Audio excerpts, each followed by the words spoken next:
Hey everyone, Emma here, and welcome back to our Know Thy Network series. Today, we're tackling the physical design of our network. Buckle up, because this is where we start getting into the nitty-gritty. So we've covered the big picture with conceptual and logical designs, right? Physical design takes those ideas and adds all the juicy details.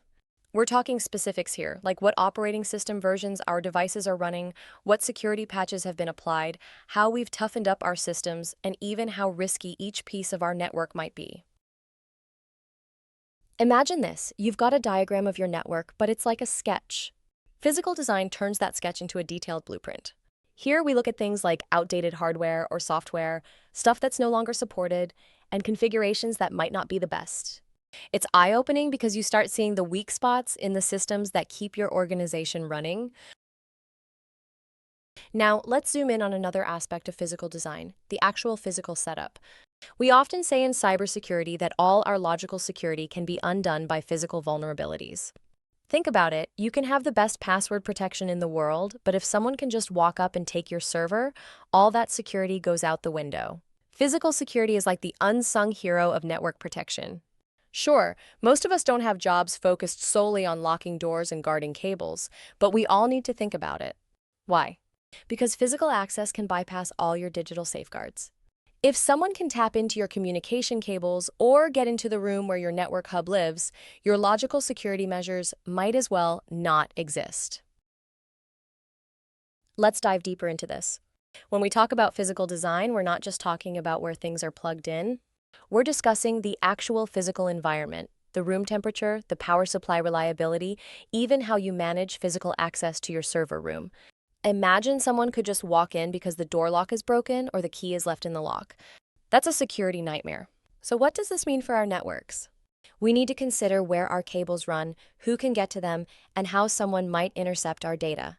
These physical risks are real, and they're something we can't afford to ignore just because we're used to thinking about digital threats. For example, let's talk about cable management. If your cables are just sprawled across the floor, not only is it a tripping hazard, but it's also an easy target for someone to tap into your communications. Or what about the risk of electromagnetic interference? If your network cables run alongside power cables without proper shielding, signal quality can degrade and sensitive information might leak. Physical security also involves thinking about natural disasters or emergencies. What happens if there's a fire, a flood, or even an earthquake? Are your network components protected? Do you have backups in different physical locations? This isn't just about protecting against cyber threats, but ensuring your network can survive physical ones too. Now let's consider the human element. Physical security isn't just about locks and cameras, it's also about people. Who has access to your server room? Are they trained on security protocols? What about cleaning staff or contractors? Each person with physical access to your network infrastructure is a potential security risk if not managed correctly. But here's where it gets even more interesting. Physical design isn't just about prevention, it's about detection and response too. If someone does manage to breach your physical security, how quickly can you detect it? Do you have cameras, motion sensors, or physical intrusion detection systems in place? And once detected, what's your response plan? How do you lock down your network to prevent further access? And let's not forget about maintenance. Physical design includes ensuring that your hardware is maintained, from regular checks to cleaning dust from servers to ensuring that all cooling systems are working properly. Over time, dust can accumulate, leading to overheating, which can be just as damaging as any cyber attack if it causes hardware failure. Another crucial point in physical design is redundancy. What if your primary network path fails? Physical redundancy means having alternative routes for data to flow. This could be as simple as having multiple internet connections or as complex as having entirely separate physical networks in different locations. Redundancy is key to maintaining uptime and resilience. We also need to talk about physical access controls. Beyond just keys and locks, you might consider biometric systems, security badges, or even man-traps, those double-door systems that ensure only one person can enter at a time. This controls who gets in and out of sensitive areas, reducing the risk of unauthorized access. Then there's the aspect of physical security that's often overlooked, documentation.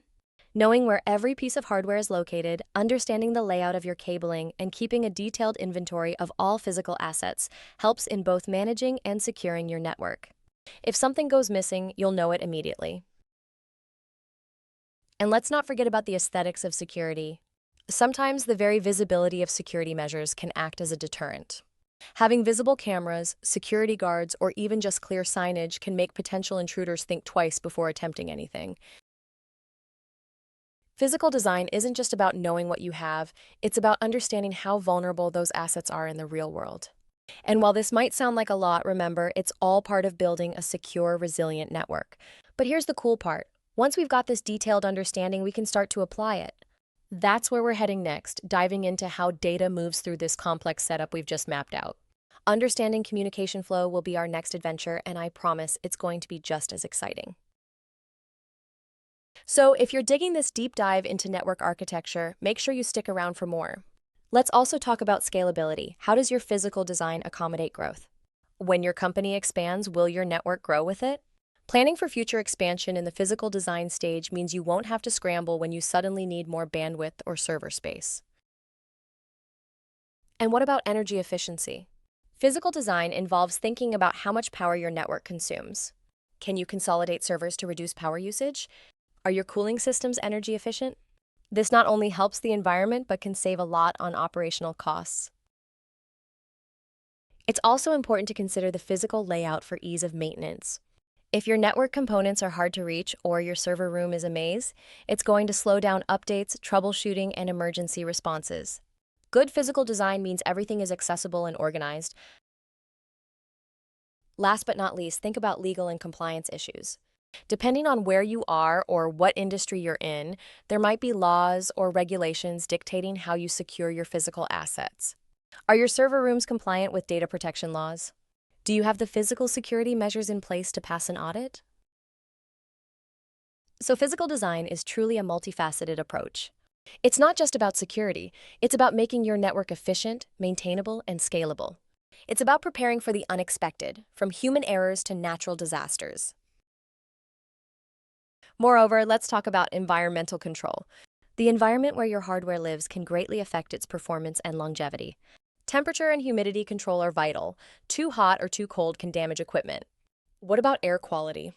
Dust and pollutants can degrade hardware over time, leading to unexpected failures. Let's not overlook the importance of physical barriers. The placement of walls, doors, and even windows can impact security. Windows in server rooms? That's a no-go unless they're heavily secured with bars or are frosted to prevent prying eyes.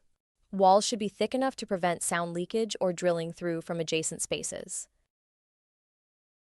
And how about fire suppression? It's not just about having fire extinguishers. It's about having the right kind for electronic environments. Water can be as damaging as fire in a server room, so you might need gas-based suppression systems or other specialized equipment. Physical security also ties into asset management. You need to know what you have, where it is, and how it's protected. Inventory management systems can help track assets, ensuring that you know if something is moved or goes missing. This is crucial not only for security, but for insurance and recovery in case of theft or damage. Let's also consider the life cycle of your hardware.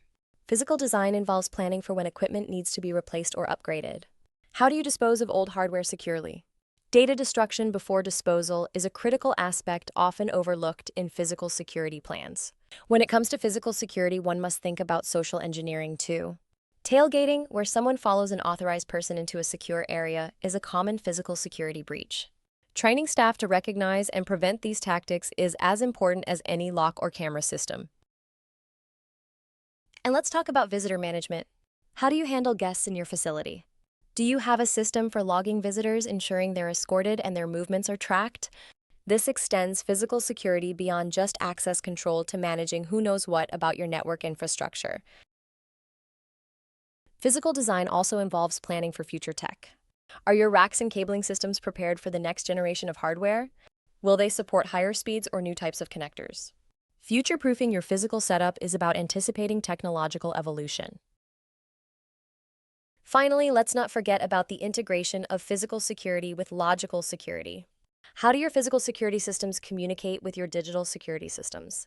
For instance, can your access control system alert your SIEM, security information and event management system, if there's an unauthorized entry attempt? So, physical design is a complex, continuous process that requires attention to detail, foresight, and a blend of both technical and human considerations. It's about making your network not just work, but work securely and efficiently in the physical world. And if you're into this kind of cyber stuff as much as I am, stick around. I've got more content lined up that'll keep you on the edge of your seat. Whether you're a pro or just starting, we're in this together, exploring the digital world one diagram at a time. Don't forget to hit that like button, subscribe, and ring that bell for more exciting cyber adventures. Until next time, keep learning, keep questioning, and stay secure, my friends.